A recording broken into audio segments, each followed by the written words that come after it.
us today, and this is a series that'll continue throughout each episode. I'll talk about a couple teams. Going to tease the next episode a little bit. We are going to talk about my wish list for college football 26. We're going to talk about that. I'm actually excited about that. Also, we will be going live in the off season, Mondays, Tuesdays, Wednesdays at 9 a.m. to 10 a.m. or wherever we finish, depending on, what's on my mind. And then during the season, we'll add Thursdays to that slate. In the fall, some of you guys know that I do have a 9 to 5. I do got to pay my bills. But in the fall, I am taking a leave of absence, and I'm doing this 24/7, so it'll be a lot more traveling. Me and Moon was just working on where we're going for week 0, so that's going to be crazy. I'm truly excited for this upcoming season. And like I said, Mondays, Tuesdays, Wednesdays, Thursdays, 4 days a week, 9 a.m. That's our time. Lock it in. We will be live, and we will be talking good old college football. So shout out to everybody that's in the building. My name is Lever KT. I'm known as the governor. I am the governor. Part founder of CFB Nation, one of the fastest growing, probably the fastest growing independent college football platform. Make sure you guys check us out at thecfbnation.com. Moon, Nino, and all the guys, they do a great job with our website. Nino runs the Twitter, Buddy Don't Sleep, or X, whatever you want to call it. Buddy Don't Sleep. As y'all see, if you guys want to stay locked in to what's going on with the portal and don't miss anything, Nino's going to make sure you straight on Twitter. So let's get into our next segment. We're talking about sleeper teams and who are some sleeper teams of the 2025 season. Don't be afraid to comment. If you do comment, I should be able to see it on my end. I know I'm streaming to quite a few different platforms as we speak. But coming in at number 1 for our sleeper teams of 2025 season. Some of y'all probably seen this coming already. I got Illinois, the Fighting Illini of the Big Twin. Brett Bielema has his team cooking, and I think he's giving the city of Champaign something to believe in. They left some meat on the bone last season. They also could have lost some games last season that they could have won. Like, they could have lost the Rutgers game last season. I'm going to say it. I'm not going to piss some Illinois fans off. They also could have lost the Purdue game last season, if we're being honest. But, like I said, Brett Bielema is giving this team something to believe in. For my money, Luke Altmaier is one of the best quarterbacks in the Big Ten. And I didn't see this coming after his time in Ole Miss. I just didn't see this coming. 2,700 yards last season, 22 touchdowns, 6 interceptions. And he's not a dual threat quarterback, but he's more mobile than people believe he is. He was able to pick up a lot of first downs with his feet. The Nebraska game, I felt like he kept plays alive, kept drives alive. Being able to, extend, make plays happen outside of the pocket. I'm a huge Luke Altmaier fan, and he may be one of my Player of the Year nominees for the Big Ten Conference. The biggest hurdle for the Fighting Illini is the loss of production at wide receivers. Akari Franklin, Pat Bryant. That's hard production to replace. I think they both had, 55 catches apiece. Pat Bryant made really big catches in really huge moments. And that's going to be hard to find. And I believe running back Josh McCray just hit the portal as well. And he rushed for, 600 and a few touchdowns. But I think they may have their number 1 guy. I'm interested to see who's going to be their number 2 guy. The kid, Hudson Clement from West Virginia, I think it's going to give them a spark. I think he had somewhere around 55 catches last season. I believe he can be their true number 1 wide receiver. I do believe that. So I think Altmaier can still produce even with some of the loss of production. Let's talk about their schedule. One of the reasons that this is my sleeper teams is because I think they have somewhat of a favorable schedule. Some of you might not agree with me. And some of the games that I may have them winning may be games you may have them losing. I don't know where Duke is. That's their first game of the season. And it is in Durham. It's at Duke. But I have this as a win for Illinois. I think this can be a really good test to really see where they're at. And they can't come in near BSing, but Illinois traveled well last season. They traveled really well last season, so I think they can go into Durham and get a win. Week 2, they're home versus Western Michigan. I think that's a winnable game. I think week 3 is another one of those measuring stick games. They played at Indiana. And where's this Indiana team at? Year 1, they were able to kind of catch teams by surprise. They ultimately ended up in the college football playoff. They were able to score a lot of points, and they handled business at home a lot. Where are they in year 2? Now that we have film on them, now we kind of get what Shanahan and Cignetti is trying to do. Where are we at with this Indiana team? So not only will this be a measuring stick game for Illinois, but this will also be a measuring stick game for Indiana. If Kirk Cignetti is able to pull this off again, look out.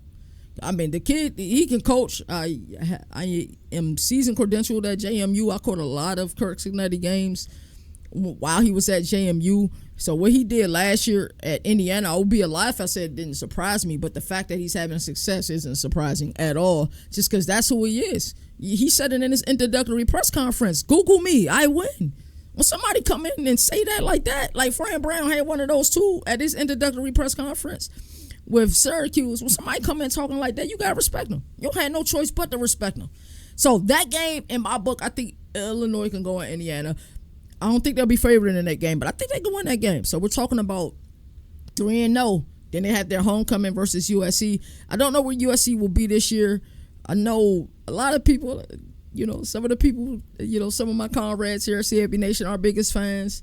It's you either on one side or the other. You either think like Lincoln Riley is a moron or you think he's a genius. I was at the Maryland game last year when USC played Maryland, and most coaches play call sheets are, they're pretty huge. When I tell you that, I think Lincoln Riley's play card sheet was probably the size of my phone. That's how well he knows his system. So it was just interesting seeing that. But I think that's another game that Illinois can win. So coming out the first quarter of the season, Illinois could probably either be 3-1, depending if what games you have, or 2-2, depending on what games you have. Or I think they could be 4-0. At Purdue, I think they're not going to take Purdue lightly this year. So in my book, they're 5-0. They play home against Ohio State, and that's the true game. That's the true game. They played, like I said, they played Penn State really well last year. They got Ohio State. I'm going to say they lose that one. Rutgers gave them a game, but it's at home. I say they won that one. So that makes them, 6-1, 7-1? And then they had Maryland. I think they can win that one. I don't know what they expect for Wisconsin this season, but I know Luke Fickell, even though he got an extension, he's coaching for his job, in my opinion. I think they've underwhelmed. It's weird seeing Wisconsin run a spread offense. I wish they would just go back to the offense that we know and love. The power eye. Then they have Northwestern at home. I like their schedule. They avoid Oregon this year. They avoid Penn State this year. They avoid Michigan. They have the 44th toughest schedule in the nation. Not too shabby. I think this team is poised for a breakout season. I think 10-2 or better from any team. And the Big Ten does give you the possibility of making a college football playoff. So that's the first team I wanted to talk about. This next team isn't going to be a surprise to many people at all, especially if you've been following me for a while. Some people probably guessed it already. This next team is Louisville. All stock of Louisville I'm buying. I'm purchasing each and every piece of stock. For Louisville, if it's Louisville stock, I'm purchasing it. And I'm going to give you a couple of reasons why I'm purchasing it. One, I like Jeff Brown. Jeff Brown is a no-nonsense type of guy. We have like this inside joke at CFB Nation. Jalen, whenever he speaks to a coach at media days, last year he goes to media days, he always say, how you doing? And typically coaches say, I'm doing well, thanks for asking. He asked Jeff Brown how he was doing. Jeff Brown was like this. Hilarious, bro. In retrospect, we can laugh at it, but at that moment, we all kind of looking at each other like, what's his issue? You know what I'm saying? But that's just who he is. He's just a straight up and down guy. That's who Jeff Brown is. So I'm a huge Jeff Brown fan. And I love Jeff Brown's ability to get the most out of seasoned quarterbacks. We can sit here and say, well, he hasn't shown he could develop a quarterback. Yeah, I don't really think you said anything when you said he can't develop a quarterback. But then on the other end, I have to say, well, why do quarterbacks come to Louisville and then proceed to have their best season? In 2024, Tyler Shough had the best season of his career. And it wasn't even close. And fun fact, I know they were due to injuries, but you put his two best seasons prior to Louisville together, they don't even equate to what Jeff Brown and Brian Brown was able to get out of him in this 2024 season. Throwing for 3,195 yards, 23 touchdowns and 6 interceptions. Portal grabs lead to success for the Cardinals. And guess what? Tyler Shough will play in the NFL. I truly believe that. In 2023, Jack Plummer. They got him from Cal, 21 touchdowns, 12 interceptions, and had arguably his best season of his career at Louisville. Jack Plummer is currently in the NFL playing with the Carolina Panthers. This is what it is. In the winter portal, Jeff Brown does what he does best. He grabs another seasoned quarterback. And for my money, the most talent he's had in Miller Moss. I know with Miller Moss, either you love him or you hate him. I think he's more talented than Tyler Shough and Jack Plummer. You may disagree with me. Truthfully, I don't care. But I do think he's more talented than those guys. So, Miller Moss last year. I know if you look at USC season last year, you probably consider it bad. And if you look at Miller Moss season last year, you probably consider it terrible. It started off great. It was able to get the win versus LSU. But I don't think people truly realize how different USC season could have been last season. I really don't think they realized how different it could have been. Miller Moss had 5 one-score losses last year. 5. One of them was the Penn State game. They should have beat Penn State. They had Penn State. They was up big in the first half. And that's when I really started to buy stock in Drew Allar. I'm like, yo. And that's why I think when I seen the bracket last year, I was like, I think Penn State's going to win it all. They was able to come back because, Penn State, for the longest time, we just thought that, hey, in order for them to win, they got to have a big lead. And that's the only way they're going to win. They got to have a lead, play the percentages, depend on their defense to win the game. But 5 one-score losses last year for USC. That could have been a really big, difference in USC season last season. Could have been a really big difference in Miller Moss's season last year. And that's what ultimately led to his mention. And then Lincoln Riley went with Jaden Maiava. He had to make a change. You can't lose that many one-score games. You just can't.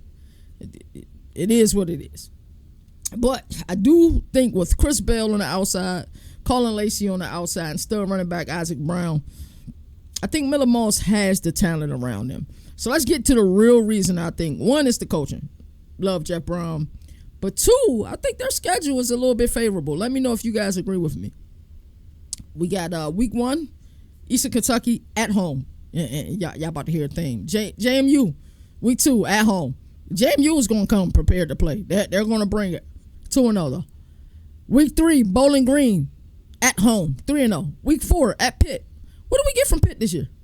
I don't know. Like, Pitt is just one of those teams, like, year in and year out, you really don't know what you're going to get from them. You just don't. 4-0 for me. Home versus UVA. I think UVA is going to be a sneaky team in the ACC this year.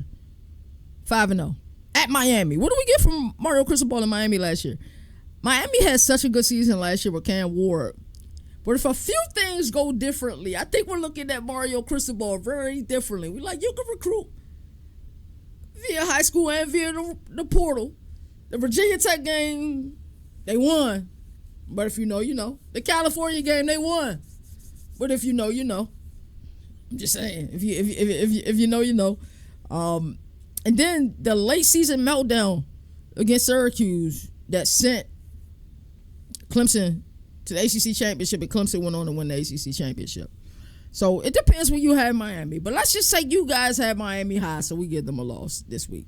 I think they won, but we give them a loss. So that'll have them at 1, 2, 3, 4, 5-1. Boston College is going to surprise some teams this year. They're going to be disciplined. That, you know, if you want to look at a team and look at a team's discipline, look at the head coach. Bill O'Brien is as disciplined as they come. They will be disciplined. Then they got to go to Blacksburg and play Virginia Tech. I've been to a lot of games in person. I haven't been to any in the other conference. You guys don't know what the other conference is. It's the biggest conference in college football, and there's a reason I call it the other conference. But I've been to Ann Arbor. I've seen a game in Ann Arbor. Like, being in that stadium, like, everybody just looked like ants. That's how big it is. But the best game day atmosphere, Virginia Tech, and it's not even close. But we're just going to admit the other conference for now because I haven't been to a game there. So that atmosphere is crazy. You hear Enter Sandman and what the crowd starts doing as well. Then they play Cal. They home against Cal, by the way. Home versus Clemson. That'll probably be a loss. At SMU, and then versus Kentucky. And we don't know who we'll get out of Kentucky this year. But I think Louisville can go 9-3 or 10-2, maybe even 11-1. It wouldn't surprise me at all if they had one of those. I think they will end up in the ACC championship. But here's the key stat that stood out for me. 8 games Louisville will play at home this season. How did they do that? How did they finesse that? You get the teams that be like, okay, they got 7 home games. They played a lot of home games from non-con, 5 away games. These jokers got 8 home games. First 3 at home, and the last 3 out of 4 is at home. You got to love it. You got to love it. And the last game, of course, is against an in-state rival, so that one will be crazy.